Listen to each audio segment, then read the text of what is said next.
Well, I'm finally live. It's near impossible to figure these things out so that they work every time, which I still have yet to make any of them work every time I want them to work. But anyhow, I'm live. This is season 2, episode 9, Coffee with the Rev. And I apologize. That's that's what this one's all about. I really do have to apologize. I start off by apologizing for my newsletter, the last newsletter. I gave a bunch of traits, and I said, these are all by John Maxwell.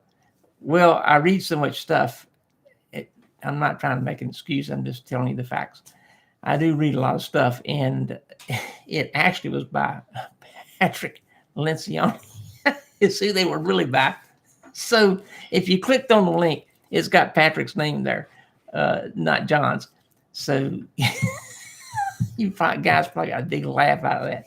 One of my friends caught that, and he let me know. He said, "Hey, Rev, that's the wrong person." So anyway, I apologize. That was my fault. That was me not checking the facts. Anyhow, let's get on with the subject here. Okay, we're talking about apologies. And sometimes, many times, almost all the time, it's really hard. It's really hard to make apologies. In fact, I'm thinking probably most of us would rather walk over live hot coals than apologize to somebody. Maybe not that bad, but anyway, sometimes we get full of ourselves, and we think we're right, and we know we're right, and nobody else knows what they're talking about. And that usually leads up to an apology somewhere down the road. So I will try to touch on some of the topics I had in my newsletter. There's 2 parts to an apology. First part, you really need to show true regret about your words or actions. These fake baloney apologies, "Oh, I'm so sorry," they don't do anybody any good. The second part, you let the person or people know that you understand that your actions or your words caused hurt in some way. If you're genuine with your apology, people know it. And if you're disingenuous, they know that too.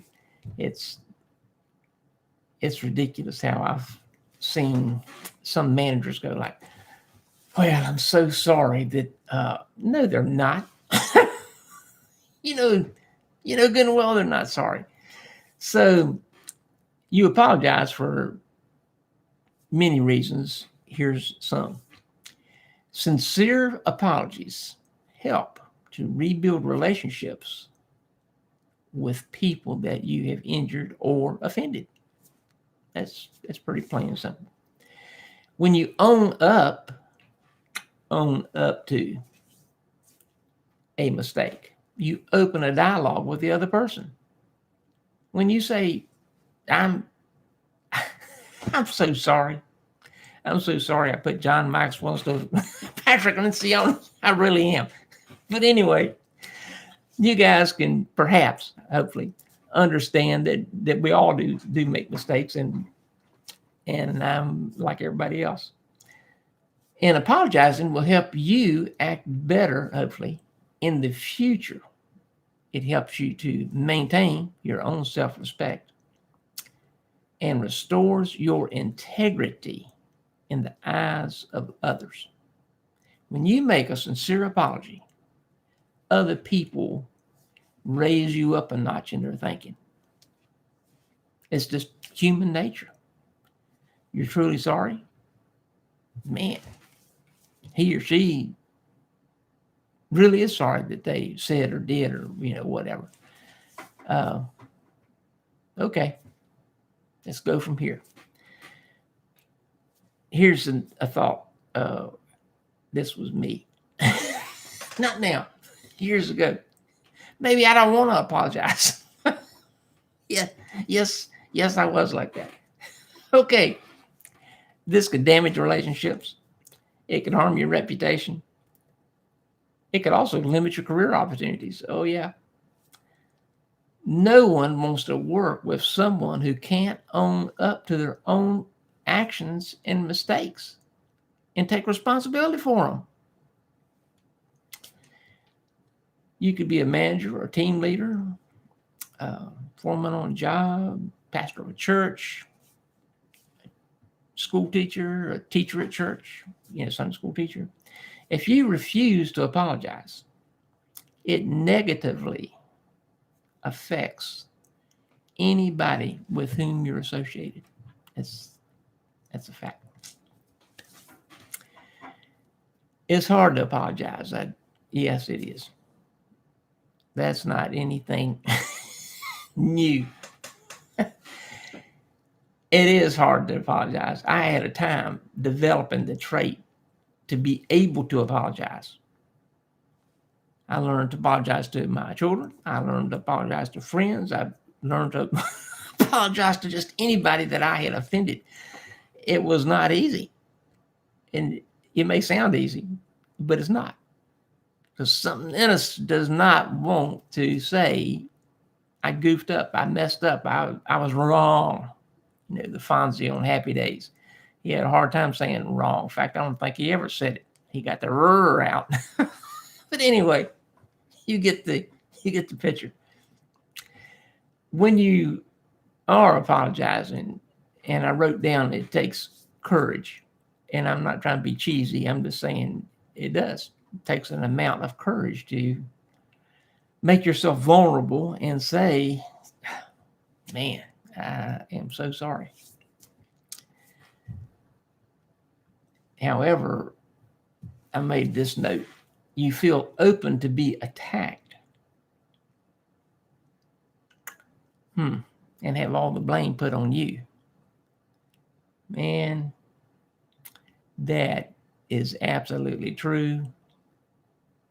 Been there, done that. It's not fun. Then again, maybe you're so full of shame and embarrassment over your actions, you just can't bring yourself to face that person and say, oh, I am so sorry I said that about you. But you need to do it. This is one that's probably everybody out there can relate to. You may even feel pressure to apologize when you haven't done or said anything wrong. Oh, yeah. Oh, man. I hated those times I had to do that. If I hadn't have become better at apologizing in early years, I never got to this stage. When I hadn't done anything, why am I apologizing? Unfair criticism is a reality. It is important to reflect on why that person or group of people feels distressed at something you said or did. Maybe you're missing something that does require an apology. So you have to think about your interactions with people, and those traits I put out in the other newsletter will help you do so. What were they? Oh, well, if you subscribe to my newsletter for only $99 a year by going to www.astepabove.life, I'll be glad to send you those other newsletters that I've put out this year. Anyway, here we go. Take charge. Listen to yourself as you speak to others, and think about your actions. In fact, if it's very important and you're talking to a group of people, I would practice before a mirror before I talk to them.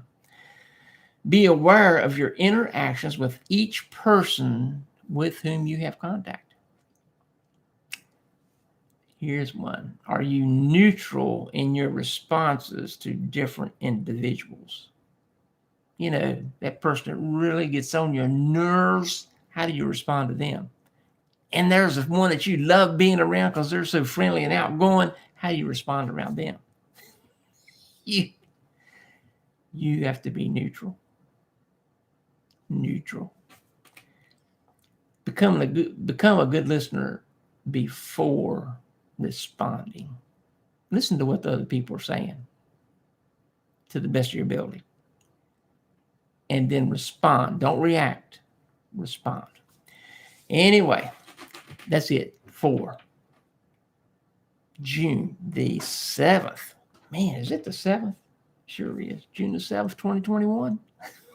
Man, this is incredible. It's just hard to believe to me it's June the 7th. But anyway, make it a terrific week. Be looking for at least one more video and newsletter this week. Maybe two. I don't know. I'm on a roll. But anyway, you guys take it easy. Enjoy yourself. And remember, think before you speak.